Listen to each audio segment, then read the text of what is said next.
नमस्कार दोस्तों, स्वागत है आप सभी का हमारे यूट्यूब चैनल फटाफट करंट अफेयर्स जीके पे। दोस्तों, आज के इस वीडियो में हम डिस्कस करेंगे 12 अक्टूबर के जितने भी इम्पोर्टेंट करंट अफेयर्स के क्वेश्चन हैं, वो सभी इस वीडियो में हम कवर करेंगे और साथ ही जानेंगे उससे रिलेटेड जो भी एक्स्ट्रा फैक्ट होगा वो। तो प्लीज़ आप वीडियो के साथ अंत तक जरूर बने रहे और अगर आपने मेरे चैनल को अभी तक सब्सक्राइब नहीं किया तो प्लीज़ चैनल को फटाफट सब्सक्राइब कर लीजिए। तो दोस्तों, आज का हम वीडियो स्टार्ट करते हैं। आज का हमारा पहला नंबर क्वेश्चन है, अक्टूबर 2025 में आरबीआई का नया एग्जीक्यूटिव डायरेक्टर कौन बना है? तो आरबीआई ने नए एग्जीक्यूटिव डायरेक्टर के रूप में नियुक्त किया है संजय कुमार हंसदा को। तो ऑप्शन नंबर 2 यहाँ पे राइट होगा, संजय कुमार हंसदा।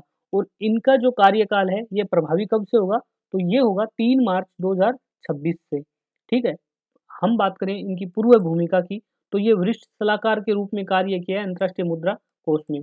और नई जिम्मेदारी जो इनको मिली है, ये आरबीआई के department of economy and policy research DEPR का संचालन देखेंगे। ठीक है।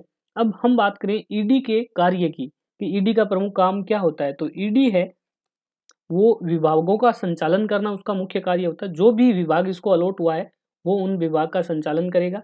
ईडी किसी भी विशेष विभाग या विभाग का संचालन करना, जैसे कि अभी उनको department of economy and policy research department दिया गया है, तो ये विभाग के रोजमर्रा के कार्य, उनके जो नीति निर्माण है, रिपोर्टिंग की जिम्मेदारी है, ये सभी ईडी देखता है।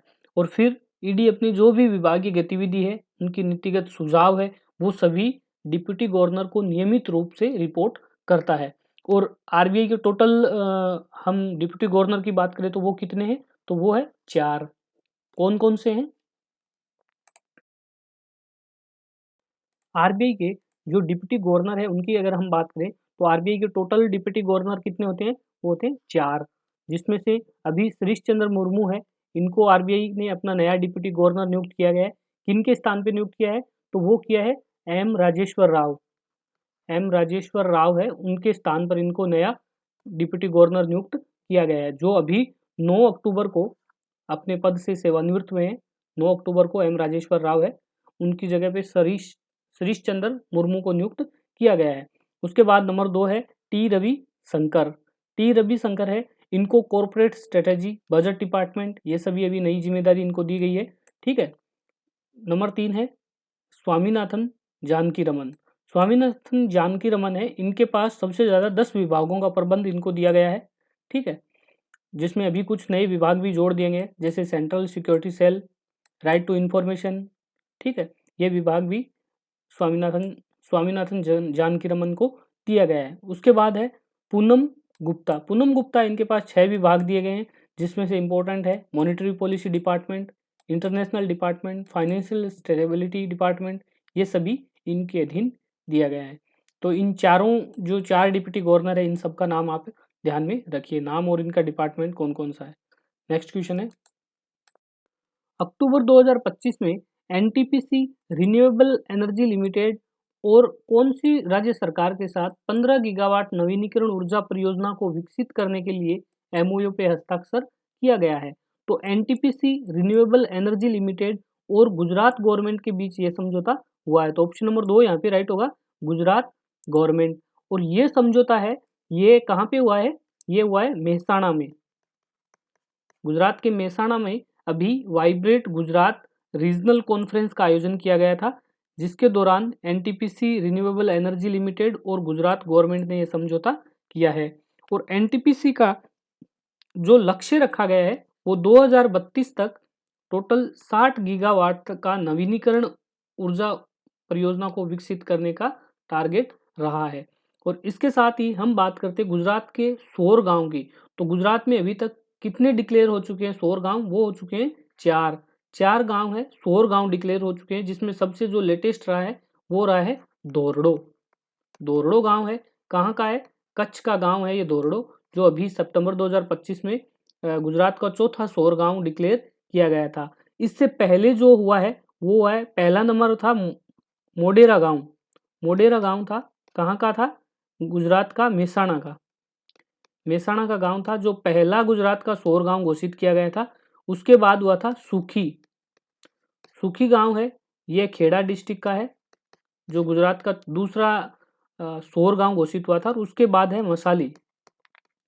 मसाली गांव है, ये कहाँ का है? बनासकांठा का गांव है, जो गुजरात का तीसरा सौर गांव डिक्लेयर हुआ था। अभी टोटल 4 सौर गांव डिक्लेयर हो चुके हैं। नेक्स्ट क्वेश्चन है, ग्लोबल फिनटेक फेस्ट 2025 का आयोजन कहाँ पे किया गया है? तो ग्लोबल फिनटेक फेस्ट GFF 2025 का आयोजन किया गया है मुंबई, महाराष्ट्र में। तो ऑप्शन नंबर 3 यहाँ पे राइट होगा, मुंबई, महाराष्ट्र। कब किया गया था? तो ये हुआ है, इस बार इसका 6th एडिशन था, जो 7 से 9 अक्टूबर 2025 को आयोजित किया गया है। कहाँ पे हुआ है? तो ये Jio world convention centre, Nita Mukesh Ambani cultural centre, Mumbai, Maharashtra में इसका आयोजन किया गया है। किसके द्वारा? तो वो PCI, NPCI और FCC के द्वारा इसका आयोजन किया गया है। और इस साल की अगर हम इसकी थीम की बात करें तो वो है empowering finance for a better world powered by AI। की पर्सन की अगर बात करें तो निर्मला सीतारमन जी है, केंद्रीय वित्त मंत्री। उद्घाटन सत्र में वो उपस्थित थे। उसके बाद प्रधानमंत्री श्री नरेंद्र मोदी जी है, और यूके के प्रधानमंत्री कीर स्टार्मर है, जो कार्यक्रम के मुख्य वक्ता के रूप में रहे हैं।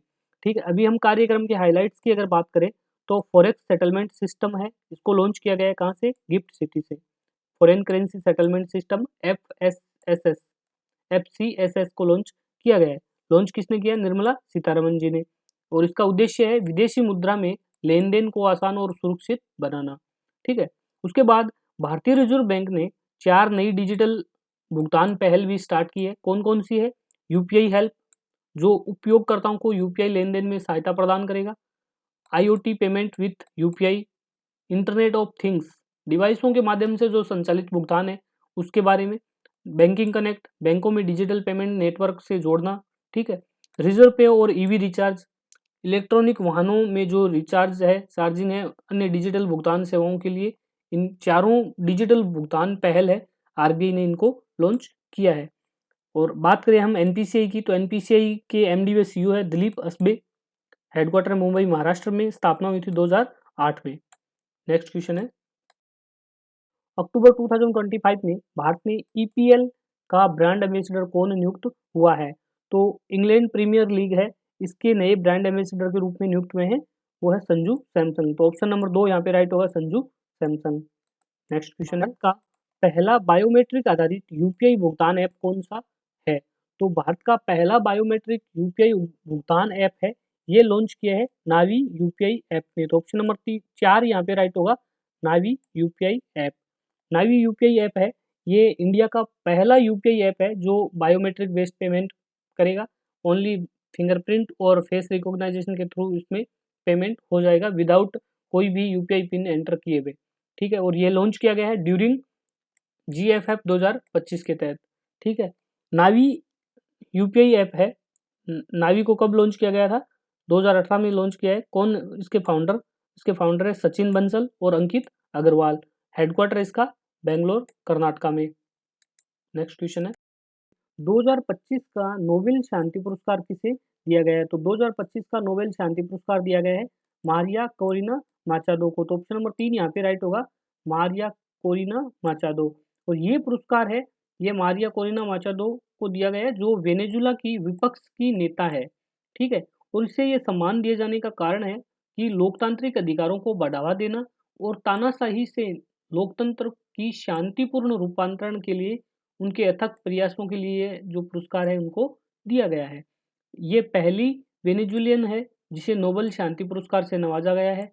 ठीक है, और ये पुरस्कार है, ये 10 दिसंबर 2025 को ओस्लो, नॉर्वे में दिया जाएगा, अल्फ्रेड नोबेल की पुण्यतिथि पर।